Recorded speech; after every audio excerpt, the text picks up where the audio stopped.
programmed to believe that we are about to be invaded by aliens. How will they do such a thing? Why will they do such a thing? Well, if you still need to ask why, where the fuck have you been for the past 20 years? Let's just look at COVID, the most recent bullshit event. Let's look at the sheep-esque nature of most of the population that were cowering every night in front of the TV like pathetic little spineless morons, hanging on the every word of little fucking creatures like Chris Whitty or the completely impartial, of course, Patrick Vallance. Oh yes, Patrick Vallance, with all of his millions of shares in the fucking vaccine companies. Now, if that's not a conflict of interest, I don't know what the fuck is. For fuck's sake, they even tell you that these poison producers can't be held liable under the guise of rushing through the great cure so that we can all resume our lives doing fuck all like little slaves again. How would they fake an invasion? Well, have you seen the hologram technology? It's pretty fucking impressive, right? And if you think that's the tech that they have access to, you're greatly mistaken. Don't be so naive to think that as soon as such advancements are made, that they are unleashed upon the public. It's not the way it works, far from it.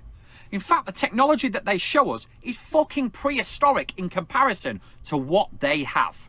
They would fake such an invasion with great ease. Now just imagine for a minute the levels of control they could command if they were to pull this off. It would make the lockdowns of COVID-19 look like a fucking tea party. We are currently being absolutely battered left, right and centre with bullshit content, news articles, videos, public hearings, you name it, it's out there. And remember, if it's in the news, it's because they fucking want you to know. And by now, I hope you have enough nous about you to realise that it's not because they care about you.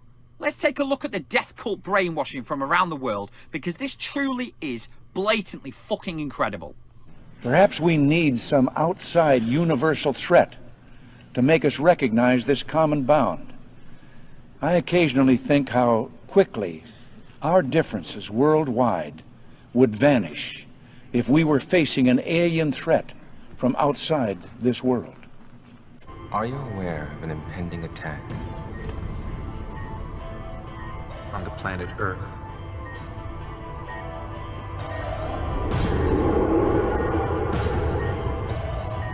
I'll repeat the question. If you believe we have crashed craft, stated earlier, do we have the bodies of the pilots who piloted this craft? As I've stated publicly already in my News Nation interview, biologics came with some of these recoveries, yeah. Were they, I guess, human or non-human biologics? Non-human, and that was the assessment of people with direct knowledge on the program I talked to that are currently still on the program.